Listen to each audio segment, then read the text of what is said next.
Started back in 2002. Long time, you know? Yeah. Oh, my word.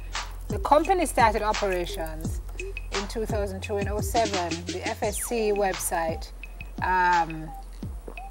indicated, I guess, there was some trouble. Told folks that they had until December 20. Well, told the organization that it had until December 20 of that year to disclose details about its assets, including how and where they were held, balance sheets, profit and loss accounts. Long and short of it is, that was 09, 9 and 8. 8 years later, Mr. Hill has walked free after a long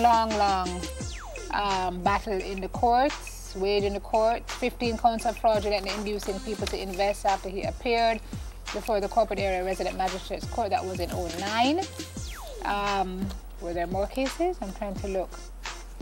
But after the case has been put off and put off and put off again, it's finally now laid to rest. But the folks who have invested have nothing to get.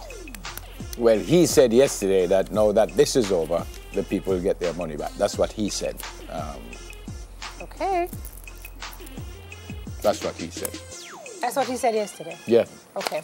Yesterday, he didn't want to give interviews, but he did say, now that this is over, he will... But as you said, yes, as you said just now, the prosecution said there were 16 witnesses, but only one turned up at court yesterday. Most of the witnesses have just disengaged from the process. The one witness came, but that one witness alone can't make the case. This is our DPP speaking.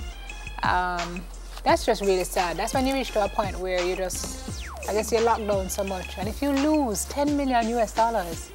This, you know, is, what's that? 40,000 investors, 10 billion Jamaican dollars. But you know, a lot of people made good money off this scheme before it crashed. But, you know, this was when I think the FSC, the Financial Services Commission, went on a real kind of educational campaign to say, find out who people are before you put money in their organizations, because you work too hard for it to lose it. So it's really very sad. But I hope, as you said, he said yesterday, that people will get back. Outside the courtroom, Hill refused to answer questions from reporters, saying only that he wants to compensate investors. And I quote, "That will definitely happen, especially now that this is behind me, we can concentrate on that." That's what he said. Yesterday was what day? Yesterday was 24th of May. So we hold it to that, Sir Hill. Yep. And we wait and see what happens. What else is going on? This is further afield now. You all would have heard about the Manchester bombing at the Ariana Grande concert. Apparently, the media is reporting it was a family affair.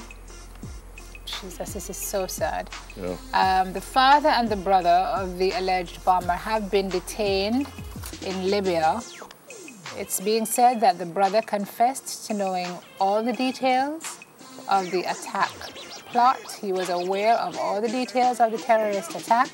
The father of both young men was detained on Wednesday, shortly after telling the Associated Press in an interview that his son, who British officials said died in the attack, was innocent, and he'd been planning a religious pilgrimage to Mecca. He knew better than that, because he apparently had details of the attack as well. You know, there's some uproar now about the fact that his identity was revealed. Yeah. Because one, they don't want to give them any glory, but two, apparently it has compromised certain aspects of the investigation. So, I said yesterday, I mean, I don't understand this at all, but then I don't understand when you want to kill kids, you know what I mean? I don't understand that you could be a suicide bomber. I don't understand that you want to kill anybody in the first place. But then kids? I think I was trying to show how just devastatingly. But kids? Seriously. They can show that by just bomb up some building and all kind of stuff, man. Kids? Because they know that's where it will hurt most. Yeah, the vulnerable, yeah? Terrible. Incredible.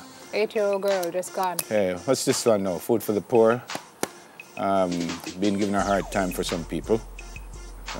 Apparently some MPs are saying it's too expensive. There was this member of parliament who says, and I quote, "I can build any one of these units in my constituency for half the price of what is quoted. My preference would be for those allocations to be given directly to the member of parliament, who can use local labor to achieve better results." there has to be some exorbitant architectural fees built into that figure. As far as I know, these units are standard units. Apparently, they said they were concerned about value for money, especially in light of an anticipated US $800 increase, which the Food for the Poor is requesting. This would move the cost per unit from US $6,800 to US $7,200, half of which is borne by the government. So apparently, who was that MP? St. Catherine Northeast, Leslie Campbell? Leslie Campbell, yeah. St. Thomas Western Member of Parliament, Dr. Fenton Ferguson, he said that Food for the Poor is a good partner, but the fact that it's a good partner can't take away our responsibility as parliamentarians to question whether we're getting value for money. But this is the first I'm hearing anything like this at all. Who was doing it before Food for the Poor? Yeah. I mean, Chairman of Food for the Poor, Andrew Mahfood, has come out to say, quote, the house is a 320 square foot, 2-bedroom home with a bathroom, a kitchen, a water tank, a septic tank, solar lighting, and all of that is free. It is a blessing for somebody to receive a home for free with what I just described. Yes, there may be some imperfections, but it's something that we take pride in, delivering a quality home to a recipient who pays nothing. To get a $900,000 home as a gift, I don't even see how quality can be an issue in that discussion. Yeah, well, I mean, quality is important, it I is think, important. because you don't want to give somebody something that's going to fall down. But as you said, Food for the Poor has been doing this for a long time, and I've never heard anybody questioning the quality or the cost or whatever. Anyway, that's it.